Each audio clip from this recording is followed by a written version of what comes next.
Lorsqu'en juillet 2013, l'équipe dirigée par le président Bouaké Fofana s'installe à la tête du Ourodougou, les besoins des populations sont aussi grands que divers pour une région qui n'a pas connu d'investissement majeur depuis plus d'une décennie. S'inscrivant dans le plan d'action du gouvernement ivoirien qui a de donner un souffle nouveau à toutes les localités du pays, le conseil régional s'est immédiatement mis à la tâche. De l'éducation à la santé, en passant par les infrastructures économiques, tous les secteurs du Ourodougou sont mis en chantier. Après plus de 2 années d'activité, les premiers résultats sont visibles aujourd'hui. La politique de l'école pour tous, prônée par le président Alassane Ouattara et son gouvernement, connaît une mise en pratique exemplaire dans le Ourodougou. En effet, pour approcher l'école des populations, le conseil régional consacre chaque année 40% de son budget à l'amélioration des conditions de l'enseignement tant au cycle primaire qu'au secondaire. Ainsi, en 2 ans, plus de 85 salles de classe et une trentaine de bureaux sont construits ou réhabilités à travers toutes les sous-préfectures de la région.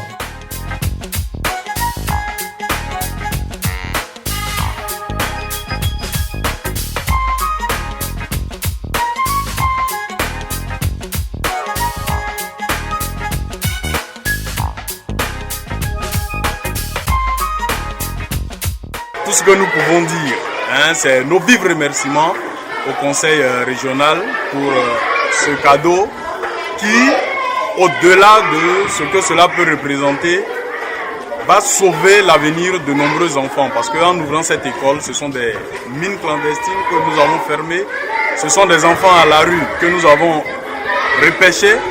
Pour faciliter l'enseignement dans ces établissements, le conseil a offert un peu plus de 1200 tables bancs, construit des latrines, réhabilité des infirmeries et électrifié des salles de classe.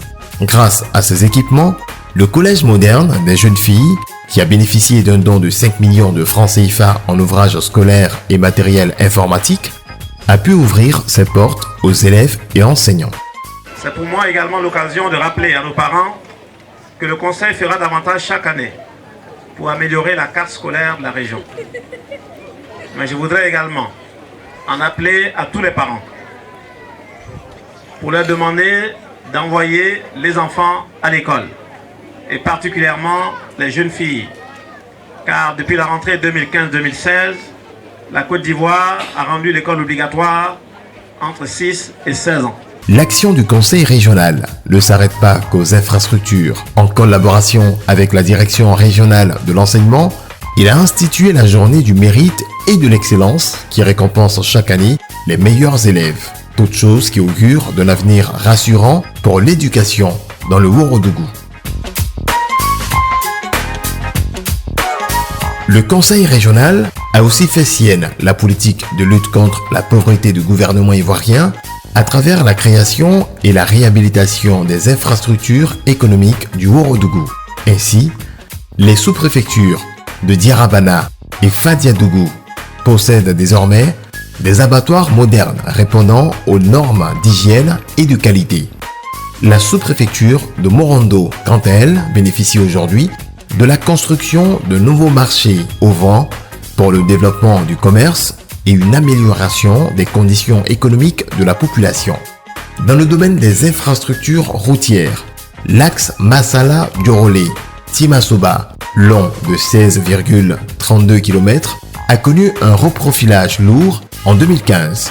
Le secteur de l'eau a aussi été considérablement amélioré à travers la réalisation de forages équipés et la remise de pièces hydrauliques pour la réhabilitation des pompes à motricité humaine à plus de 45 villages dans les sous-préfectures de Sifié, Worofla, Fadiadougou, Djibrosso et Douala. Pour apporter également un bien-être à la population, le conseil a réhabilité 231 pompes hydrauliques villageoises.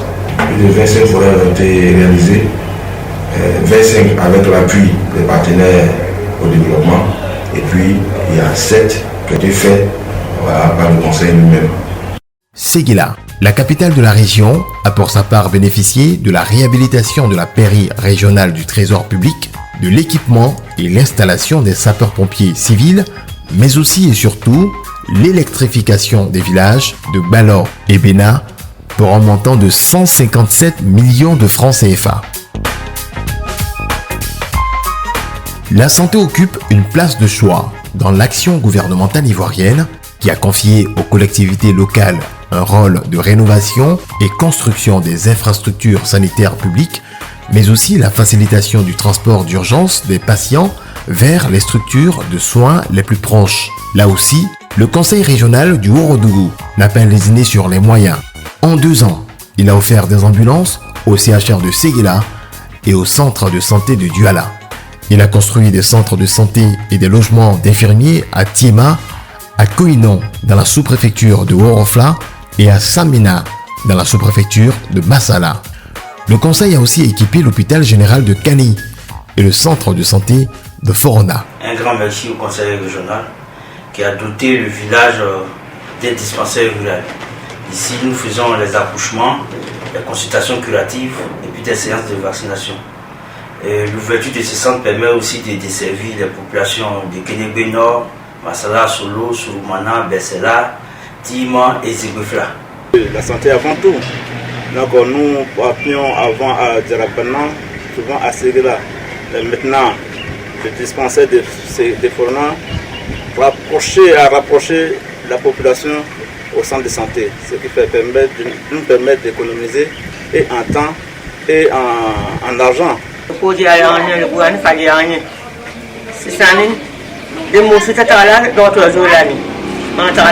Avec l'arrivée de l'infirmier même, il fait tout pour nous.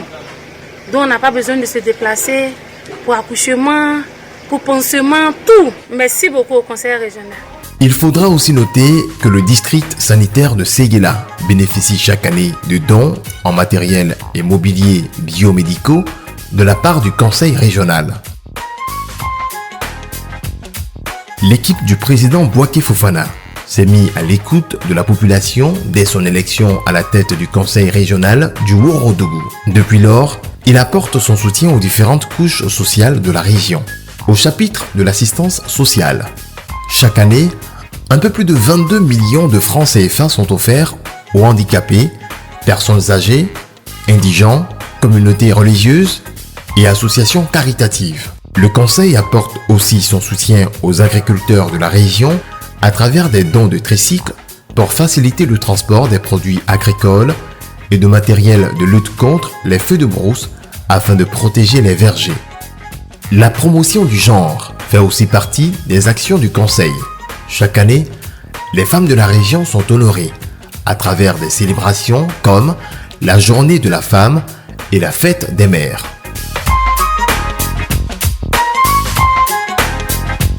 Certes, les défis à relever restent encore grands pour venir à bout des attentes des populations du Ourodougou, mais l'équipe du président Bouaké Fofana demeure motivée et continue à travailler avec abnégation pour atteindre cet objectif. De nombreux projets sont en cours de réalisation et l'exécution du plan triennal 2016-2017-2018 qui prévoit la construction de 49 écoles supplémentaires et l'aménagement de centaines d'hectares de bas-fonds agricoles permettra à coup sûr de booster le développement de la région. La Côte d'Ivoire est en marche, le Ourodougou compte y contribuer pleinement.